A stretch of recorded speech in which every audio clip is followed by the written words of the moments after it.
Bapak, Ibu, Saudara yang dikasihi Tuhan Yesus Kristus, pada hari ini Mutiara Sabda Allah, Selasa tanggal 4 Februari tahun 2025, diambil dari bacaan Injil Markus pasal 5 ayat 21 sampai dengan 43. Mutiara Sabda pada hari ini saya beri judul Imanmu telah menyelamatkan engkau.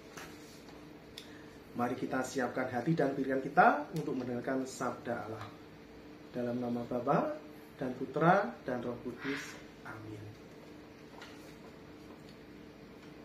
Sesudah Yesus menyeberang lagi dengan perahu, orang banyak berbondong-bondong datang mengurumuni dia. Sedang ia berada di tepi danau. Datanglah seorang kepala rumah ibadat yang bernama Yairus.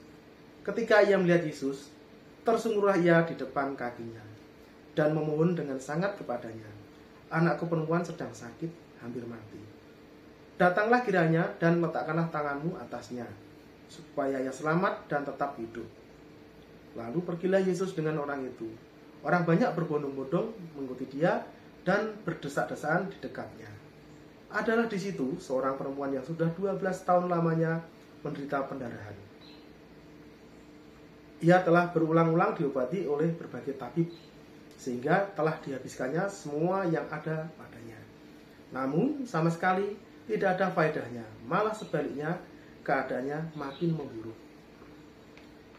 Dia sudah mendengar berita-berita tentang Yesus. Maka di tengah-tengah orang banyak itu, ia mendekati Yesus dari belakang dan menjamah jubahnya.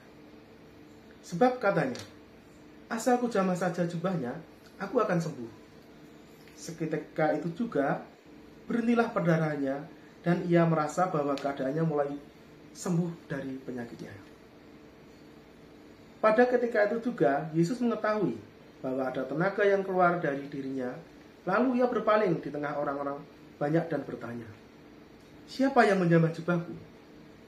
Murid-muridnya menjawab, "Engkau melihat bagaimana orang-orang ini berdesak-desakan dekatmu, dan engkau bertanya, 'Siapa yang menjamah aku?'" Lalu ia memandang sekelilingnya untuk melihat siapa yang telah melakukan hal itu.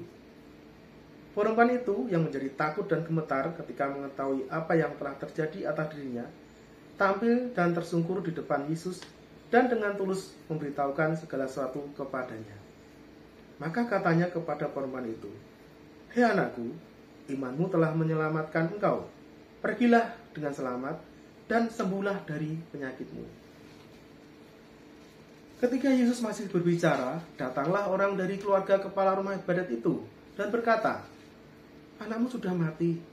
Apa perlunya lagi engkau menyusah-nyusahkan guru?" Tetapi Yesus tidak menghiraukan perkataan mereka dan berkata kepada kepala rumah ibadat, "Jangan takut, percaya saja." Lalu Yesus tidak memperbolehkan seorang pun ikut serta, kecuali Petrus, Yakobus, dan Yohanes saudara Yakobus.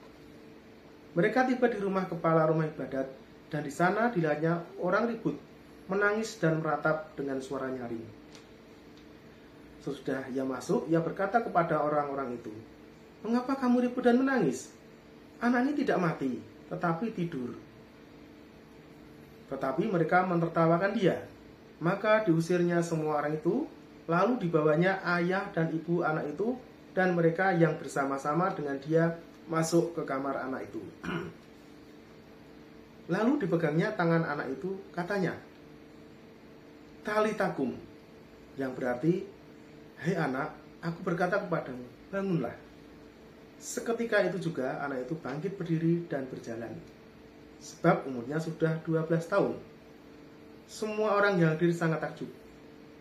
Dengan sangat ia berpesan kepada mereka supaya jangan seorang pun mengetahui hal itu. Lalu ia menyuruh mereka memberi anak itu makan. Bapak, Ibu, Saudara sekalian yang dikasihi Tuhan, pada bacaan Injil hari ini kita belajar dari dua orang yang berbeda. Satu, seorang wanita yang sakit perdarahan selama 12 tahun. Dan kedua, Yairus, kepala rumah ibadat yang anaknya sudah meninggal. Apa yang kita contoh dari kedua orang tersebut? Kedua orang tersebut memiliki teladan akan iman kepada Yesus. Seperti di bacaan tadi, pada pasal 5 ayat 28, perempuan ini mengatakan, asal ku jamah saja jubahnya, aku akan sembuh. Demikian juga pada pasal 5 ayat yang ke-35, ketika Yesus masih berbicara, datanglah orang dari keluarga kepala rumah ibadat itu dan berkata, anakmu sudah mati. Apa perlunya lagi engkau menyusah-nyusahkan guru?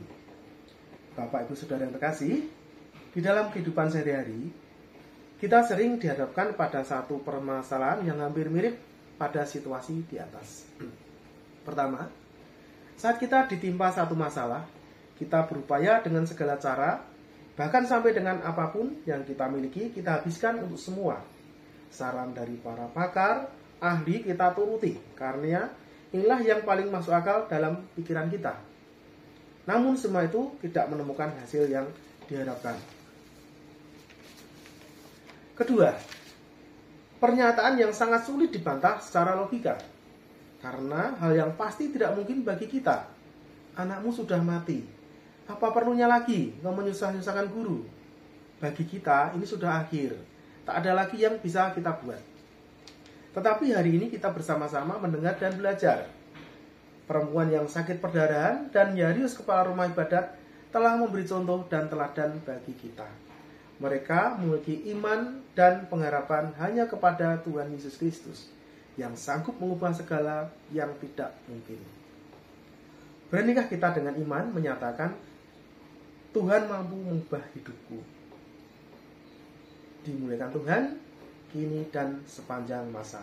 Dalam nama Bapa dan Putra dan Roh Kudus.